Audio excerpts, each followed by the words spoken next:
the ability to apply one's knowledge to the daily activities of one's life.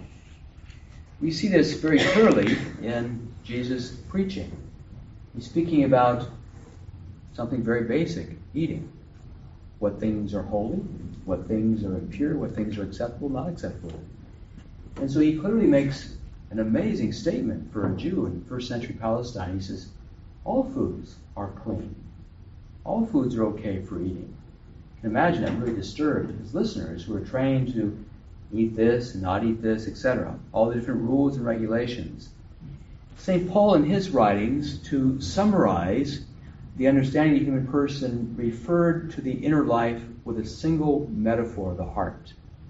The heart of the human being is what we talk about when we're speaking about this wisdom of Jesus' insight. And that is, we should be more concerned about our interior life than about what we eat or don't eat in terms of religious matters.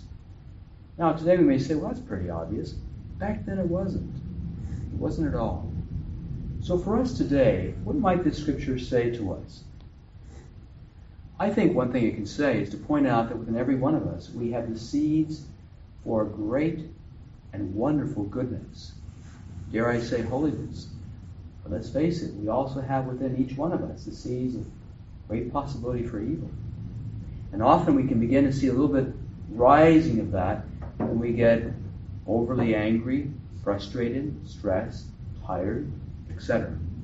Especially when we become traumatized. It's like, did I just say that? Did I do that? Did I think that?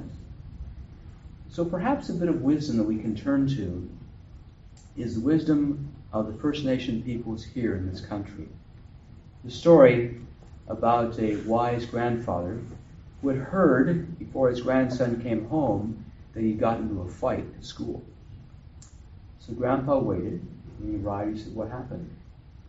His grandson had his head down, and he said, one of my classmates called me a name. Then what happened? Well, so my other classmates laughed, and they added other names. And what did you do? I hit the first guy in the mouth. Then what happened? Big fight. And you got in trouble? Yep. He said, look at me.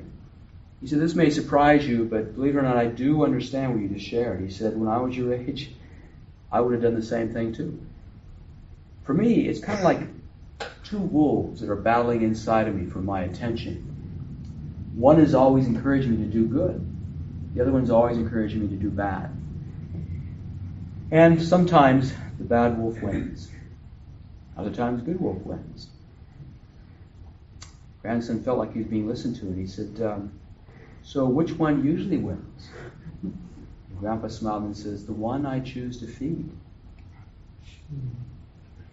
So those seeds of evil that we hear in the gospel passage, they grow within us if we choose to feed them. And another thing, I should have said this, I could have done this. And do I feed it, or do I recognize it? And see it that, yeah, it's a part of me, I can't destroy it, but I'm not going to feed it. I'm not going to add more fuel to the fire.